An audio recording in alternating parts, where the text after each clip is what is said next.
Subscribe to my channel and hit the bell icon so you never miss any video from my channel. خدا تعالی ہم سب کو امیر المومنین کے بہترین چاہنے والوں میں قرار فرمائے. درود بھیجے گا محمد و آل محمد صلی علی محمد. کوئی بھی شخص چاہے خدا تعالی سے شہادت طلب کرے، پہلا کام کیا کرے؟ سب سے پہلے یہ طے کرے مجھے زندگی خدا کے لیے گزارنی. خدا کے سوا کوئی چیز مؤثر نہیں ہے. خدا کو حل پیش کرنا جسارت اور گناہ ہے. کم از کم یہ تین چیزیں توحید کے لیے اپنے ذہن میں سمجھ لیں. صرف خدا ہدف ہے، اس کے سوا کوئی چیز ہدف نہیں ہو سکتی، حتیٰ جنت بھی ہدف نہیں ہو سکتی. صرف خدا مؤثر ہے، اس کے سوا کسی چیز کی کوئی تاثیر نہیں ہے. خدا کو ہم حل نہیں دے سکتے، خدا سے صرف رضایت طلب کر سکتے ہیں.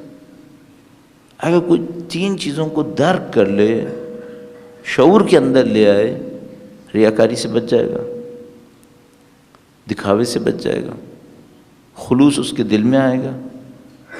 اگر اتنا خلوص لے آئے کہ اس مسئلے میں کمال پہ پہنچ جائے تو پھر خدا تعالی شہادت کا راستہ آسان کر دے گا.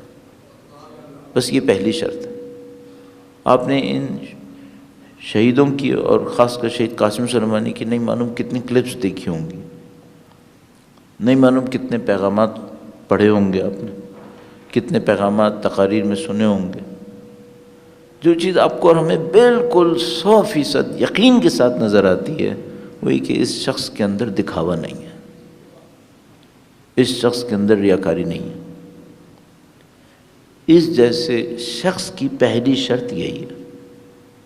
ہم لوگ کی مشکل کیا ہے؟ ہم لوگ کی مشکل یہ ہے کہ ہم بسم اللہ کے اندر شکست کھائے ہوئے. نہیں کہ ہمیں شہادتیں نہیں مل سکتی، نہیں مل سکتی ہیں. میں نے عرض کیا شہادتوں کے درجات ہوتے ہیں، لیکن اگر اعلیٰ پائے کی شہادت چاہیے اتنا ہی اعلیٰ پائے کا اخلاص لانا پڑے گا، اتنا ہی اعلیٰ پائے کا خلوص لانا پڑے گا. اب دیکھیے ہم لوگوں کی مشکل کیا ہے، چھوٹے چھوٹے کاموں کے اندر خدا کے ساتھ یا حتیٰ خدا کے بغیر کسی اور چیز کو بھی ہدف بنا لیتے ہیں. اور اپنی زندگی بھی ایسے ہی. مثلا آپ کسی سے بھی پوچھ سکتے ہیں، میں اپنے آپ سے پوچھ سکتا ہوں یہ کہ دنیا میں خدا کے علاوہ کتنی چیزیں ہیں جو مجھے خوش کر دیتی ہیں؟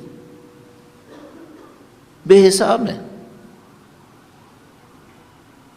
ان شہداء کے اندر خاص بات کیا تھی؟ انہوں نے اپنی ساری خوشی، اپنا سارا غم خدا متعال کے تابع قرار دے دیا تھا.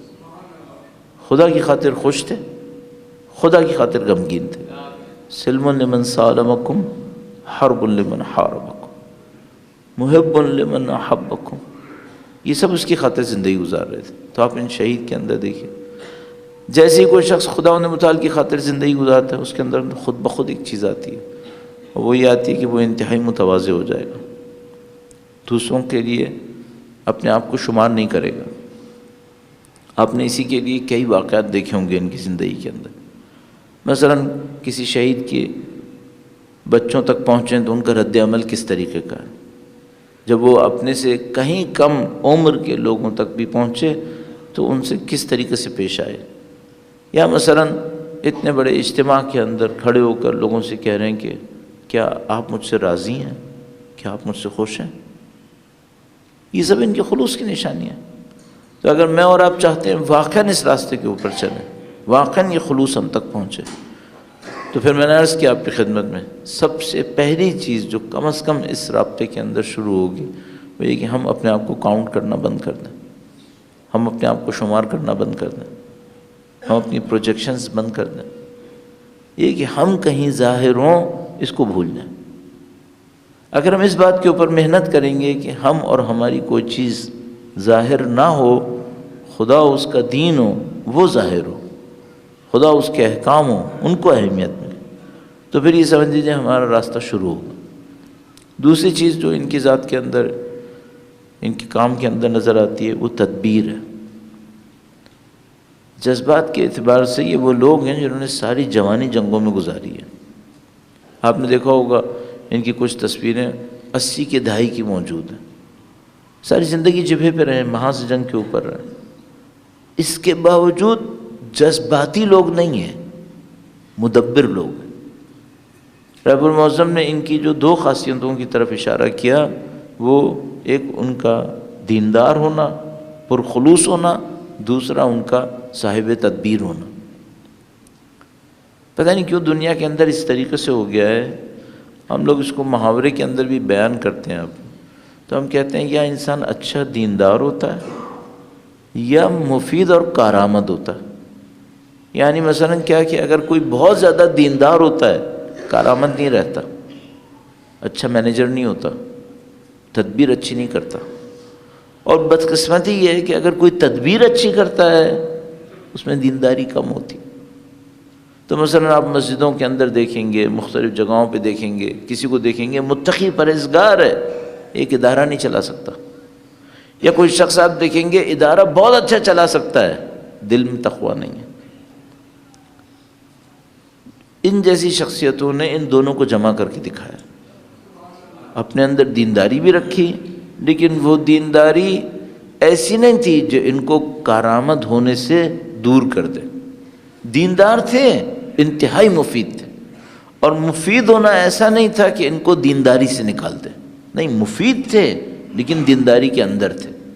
تو مثلا ان کا واقعہ بیان کرتے ہیں کہ عراق کے کسی شہر میں تھے، اور اس شہر کے اوپر دشمن نے حملہ کیا ہوا تھا، تو سارا شہر، آبادی شہر کو چھوڑ کے جا چکی تھی، کمانڈرز کے ساتھ اس شہر کے اندر تھے، بالکل فرنٹ کے اوپر، محاذ کے سامنے، اور اس جگہ کے اوپر مثال کے طور پر رات ہو جاتی ہے تو ان کے اپنے دوستوں سے کہتے ہیں کہ ہم کہاں پہ رات رکیں گے، تو وہ کہتے ہیں کہ ہم اسی شہر کے کسی گھر میں رکیں گے۔ تو انہوں نے کہا یہ کیسے ممکن ہے، ہم کسی کے گھر میں رات کیسے گزار سکتے ہیں، وہ اجنبی ہوگا، کہاں ہم بہت دور ہیں اپنی بیسز سے، اگر ہم بیس پہ جائیں گے تو صبح واپس محاذ پہ نہیں آ سکیں گے، ہمیں اسی شہر کے اندر کسی گھر میں رہنا ہوگا۔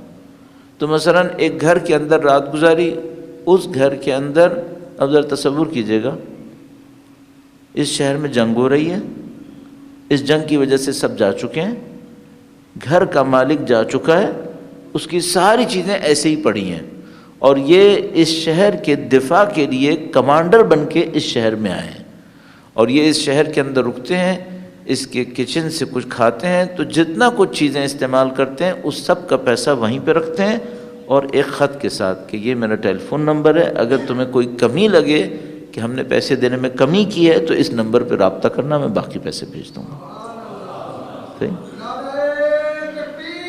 اللہ اکبر، یا رسول اللہ، یا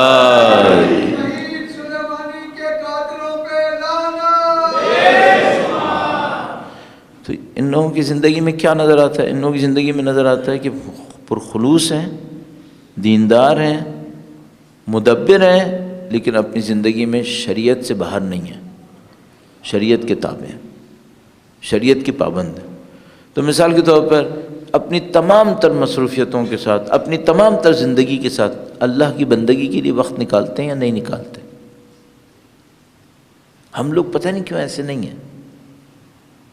آج میں کسی جگہ کے اوپر شرکت کروں گا، کسی پروگرام کے اندر، رات کو دیر سے سوؤں گا، شاید کل صبح پرواہ بھی نہیں کروں گا میں نے فجر کی نماز وقت پہ پڑھی یا نہیں پڑھی۔ اگر میں 5-6 گھنٹے ایک ریلی میں رہوں گا، ایک مجلس میں رہوں گا، اپنے لیے عرض کر رہا ہوں، کسی مصروفیت کے اندر رہوں گا، شاید مثلا اللہ کے سامنے راز و نیاز کو اہمیت نہیں دوں گا۔ یہ لوگ ایسے نہیں تھے، یہ لوگ اپنی زندگی کے ہدف کو جانتے تھے۔ تو مثال کے طور پر اگر میں کسی پروگرام کے اندر شرکت کروں، اس پروگرام کے بالکل آغاز سے پہلے مثلا نماز کا وقت آ جائے، اب میں جو نماز پڑھوں گا، نماز پہ کنسنٹریٹ کروں گا یا پروگرام کے بارے میں سوچوں گا؟ یہ لوگ ایسے نہیں تھے، یہ لوگ ہر چیز میں خدا کو دیکھتے تھے، اور صرف خدا کو دیکھتے تھے۔ اگر ہم اور آپ واقعاً چاہتے ہیں کہ ان کی شہادتوں کا ہم پہ کوئی اثر ہو تو کچھ تبدیل کرنا پڑے گا، اپنی زندگیوں کو کسی اور طریقے سے ڈھالنا پڑے گا۔ تو مثال کے طور پر سب سے امپورٹنٹ چیز جو میں نے آپ کی خدمت میں، سب سے اہم نقطہ اس راستے میں عرض کیا، وہ یہ کہ بھائی میں اور آپ یہ دیکھیں ہمارے کون سے کام ہیں جو صرف خدا کے لیے ہیں، کون سے کام ہیں جو کچھ خدا کے لیے، کچھ کسی اور کے لیے۔ شہادتوں کا اچھا درجہ خلوص کے بغیر نصیب نہیں ہوگا۔ مظلومانہ شہادت اور لوگوں کو بھی مل سکتی ہے، اس طرح کی شہادت پرخلوص لوگوں کو نصیب ہو۔